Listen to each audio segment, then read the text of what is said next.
2, 1. Hello, everyone. Thank you and welcome to Health, Hospitals, and Social Services Committee. It's Thursday, November 5th, 2020.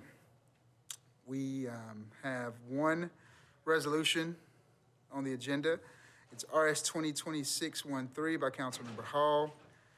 Appropriates $5 million from the COVID-19 Pandemic Fund number 30009 and $1.5 million from the General Fund Reserve Fund, the 4% fund, for the continued operation and repairs equipment for the Bordeaux Long-Term Care Facility, and requesting the Metro Purchasing Agent to negotiate an emergency contract for the operation of the facility from and after January 1st, 2021. Councilmember Hall, you have the floor. Thank you, Chair. Oh, I'm sorry. Thank you. So moved. Again, Thank you, Chair. So what we've been talking about and dealing with here for the last few weeks is not the condition of the facility itself, but our efforts to slow the wind down process so that we can better take care of both the patients in their transition as well as those employees. What absolutely is the best alternative, if it could be created, would be what we've already done before. Just down the hill with Knowles Assisted Living, we've been through this process. Finding an emergency operator in a short amount of time, having that operator continue. 1 second. So Councilman Swope is not on this committee, so I would move the motion. Do we have a second? Second. Thank you. Thank you, Chair. So yes, the goal would be to find an emergency operator, as we've done before, have them come in the interim for 1 calendar year for a transition period, so that we can not settle for what we had with I don't know, maybe one of the shortest RFP processes in history. But the goal would be, again, you've got a willing participant. I don't know if you've been in at your desk or you've seen the email. There is someone who is willing to be the emergency operator who's already gone and started the process. The same folks who are now operating Knowles Assisted Living would just move right up the hill and operate both facilities in the interim. That was already part of a long-term goal and plan over the next few years, was to have them do that very thing, but this situation just came about beforehand. And I know there's been a lot of question or concerns around the fact that they were having financial issues prior to COVID, but that does not disqualify them, I believe, from having assistance. One, because there's remaining funds that have been identified that would have gone to that facility anyway, that's already budget allocated. But in addition to that, when you have a COVID outbreak, when you have to get rid of patients, when you can't take patients, when you have to have new equipment and different supplies, all of that is being directly impacted by COVID. So I believe they absolutely qualify for that. So that allows us to, again, stop this wind down or slow this wind down process, bring in an emergency operator, and make sure that we can take care of those patients who are clearly the most vulnerable in the city. I've got folks that are coming tonight, family members, employees, you name it. They have their own YouTube channel. They have done press conferences. These folks are struggling. And so I don't see any reason why we can't step in when we know we have it available to assist these folks and pick up the ball that we clearly dropped over the last couple of years with this facility. Thank you, Councilmember Hall. Any discussion? Councilman Benedict? Thank you, Chair. Director Cooper, could you give the report from the Budget and Finance Committee, please? On this resolution, Monday, Budget and Finance deferred by rule. And I will be sliding out. I knew this was up at the beginning, but I'm headed down the rules and confirmations next to suspend the rules tonight. Okay, thank you, thank you. Yeah, I have a couple of questions. I did read through this, and I was confused. So is this organization prepared to take over the Bordeaux facility or moving all those people to their facility? It's a combination of both, because there's space at that facility that's not being utilized now. And because of some of the deficiencies that exist with that location, it wasn't able to qualify for or receive help earlier in the year prior to us doing the budget. Everybody remembers this facility, Music City Center, being discussed with Army Corps of Engineers and doing the triage. Well, that was the same request I had made for this facility, but it didn't qualify. And so what we're looking at now is patients that are there, rather than move them to other facilities around town, because we know 25% statistically don't survive being displaced. It would just literally, they could stay in that building or move down the hill, and those same operators would be able to operate the beds at both locations temporarily. So some would move to the Knowles building and some would stay in the current Yes. Bordeaux? And then one of the, if I heard this correctly, the previous operator of the Bordeaux facility had really very low standards. I think our stars were very low. What do we know about this operator as far as their standards and ability? When they came in a few years ago and took over Knowles before we changed it back to the name Knowles, that facility had 147 pages of deficiencies that as of the beginning of last year, 2019, are at 0. Wow, okay, so what we're saying is this may be, if I'm understanding correctly, good for the patients, lower cost and better treatment. Absolutely. So it's kind of like a no-brainer. Absolutely. And Budget and Finance Chair Toombs, when we did the special health and hospitals meeting that you guys were on, remember she had identified revenue that was already allocated that was supposed to go there and asked why couldn't that just be released? And so option A was that. Option B was because we know they absolutely should qualify for CARES funds, you have option A and option B both that would resolve the situation and get us through the next calendar year. And so is this considered a temporary fix or a temporary fix to a possible longer-term relationship? Temporary fix to a potential long-term. Because again, the irony of COVID coming, pre-COVID, this was the conversation that we were having with those operators at Knowles already, which was, would you be interested long-term? Because our history will show you, if you go back and look at that Bordeaux long-term facility, every time it goes up for RFP, it's a struggle to find an operator. Because of the deficiencies, because of the reduced subsidies. And I get it, the city wants out of the healthcare business. But anybody that's listened to me the last few years since being in council, it's not me bashing Nashville General, but you've got 3 facilities that you're responsible for, and you've only been taking care of 1. And so this has been something that was absolutely predictable. It was only going to take one situation to put us here. And so what this does is allow us, again, like I said, to pick up that ball that's been dropped, but then to also ease the pain in transition. If the city's goal is still to get out of this business, then at the end of this, if we can bring in an emergency operator, fine. Don't issue another RFP. Don't go continue the transition process with them.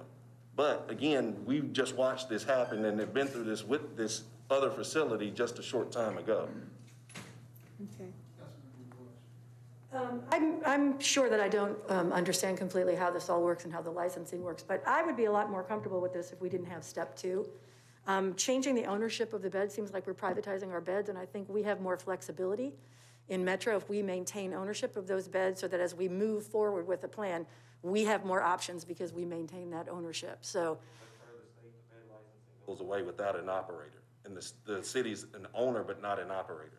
So we could park those licenses or apply to park that licensing for a temporary amount of time, but that's only for a temporary amount of time. You would still need to do something in that interim period so that we would not lose those licenses long term. You won't lose the license, they just can be put into inventory until you actually have someone to manage it. And you know what, you made a perfect argument for Nashville General Hospital, and especially being the Nashville General Hospital has already managed Bordeaux Hospital. What they had planned for Bordeaux to do after it left Nashville General Hospital just did not work out the way that they had planned for it to unfold and work as planned. But now that this has presented itself, I think it's a perfect opportunity for Nashville General to take over because they are familiar with those employees who already had worked with Nashville General. Nashville General also has ancillary services that could possibly even save some of the funding that Signature had to spend out for vendors. So I think you made a great argument, and I agree with you 100%, except I think that it's for Nashville General. And Nashville will take over, and it'll be transferred with them, just like they did Core Civic with the Sheriff's Department. And I just think it's perfect. And I do think we also should use COVID money for it. And if we cannot get that COVID money and go in and change some of that equipment and get things going and making it work, is exactly what we need to do. And we need to do it now and not wait any longer. I think the administration has belabored this long enough, and they need to stand up and take responsibility and take care of these people, those patients, the residents, and those employees. And Councilmember, you're exactly right. Again, and you're right, the argument works for anyone who's willing to do that, but what we've already learned in this process is, one, because of the timetable that we're operating under, right? January 22nd, I believe, Council Cooper, is the last day.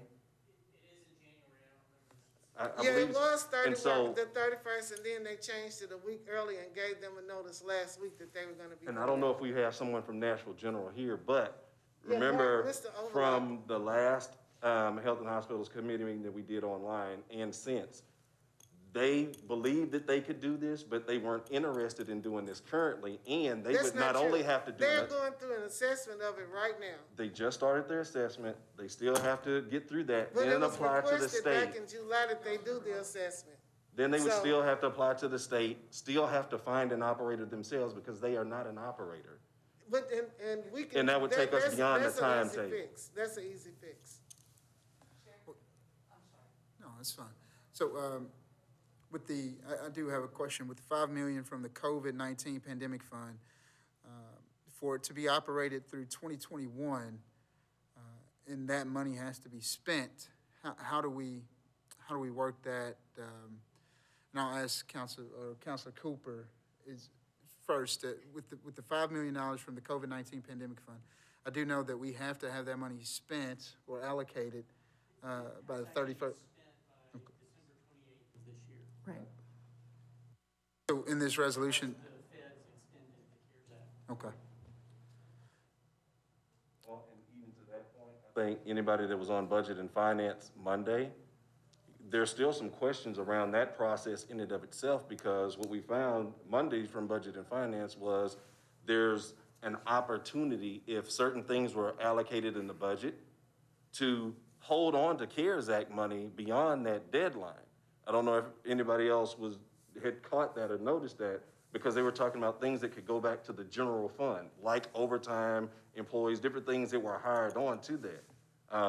Councilor Cooper? I think what the administration intends to do is use the remaining CARES Act funds to pay for some qualifying operating expenses that are already in the budget, which would then free up that money that was in the budget to be used for other COVID-related stuff after the CARES Act expires.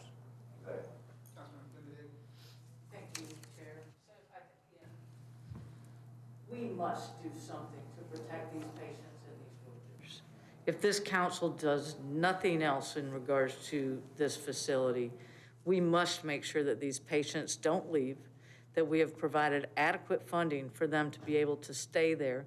If there's ever a risk, my wife is a social worker in the home health and hospice arena, and the majority of her patients who she works with are seniors. And this has been the most difficult year for those patients and their families, and they are moved as infrequently as possible. In fact, if it's required for them to move, then they do it. If there's ways that they can be treated in their current location, that is where her company and where hospitals and the folks that are caring for those patients, that is the method that they take. As a city, when we talk about public safety, We talk about public safety and we think about police and fire. We don't think about social services and health and hospitals. But this committee is exactly around public safety. Our job is to keep the public safe, whether that's through caring for them in a long-term care facility or helping them in the Metro General Hospital with an emergent surgery or otherwise, or if it is about responding to a shooting or, somebody brandishing a gun or a car stolen or whatever it might be. These are all public safety issues, and as a city, we've been asked to make reforms to the way we handle public safety. I think we'd be doing the public a real disservice if we didn't approach this with a public safety mindset. And this is about keeping these residents safe. The only way that we can do that is to fund this and to do our best to keep them in place and not move them as the current provider is working to do. And I understand the constraints that they have, but this is, and that's why in 2014, this body, the council body at the time said, let's get out of this business. But as I said in the joint committee meeting, this is not 2014, this is 2020. We don't outsource things the way we did in 2014. Today, we need people to come to work. We need to make investments. Our unemployment rate is incredibly different than it was in 2014. It is time for us to bring this back in-house, in my opinion, and I absolutely support this funding. I support this initiative. I hope that the entire council body does, and I hope that we come out of committee with the support for it as well.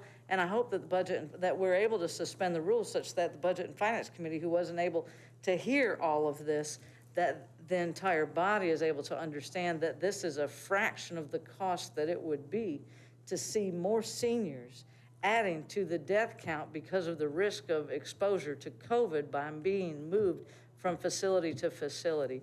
We don't need more deaths.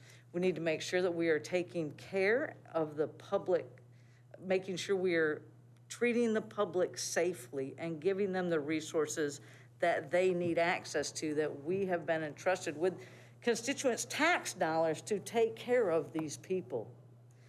I hope that this committee approves this, and I hope that on the floor we do it as well. Thank you. Briefly, 2 quick points. It doesn't matter who we find to be the emergency operator. The point is we need one, and we need the funds to be able to do that. The second point to that is something that she just alluded to, Councilmember Benedict, that these are residents of my district.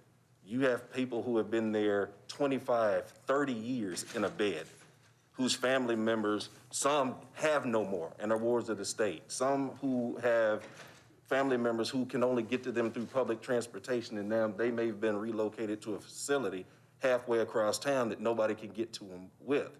And at the end of the day, being residents of District 1, the fatality rate from COVID-19 is 0.4%. For my district, it's 1.93%. If you get it in District 1, you don't survive more often than not. So people like myself who had it, who survived, I'm lucky. People like former Vice Mayor and Criminal Court Clerk Howard Gentry, who had it, survived, he's lucky. But that's just not the norm right now in 37218.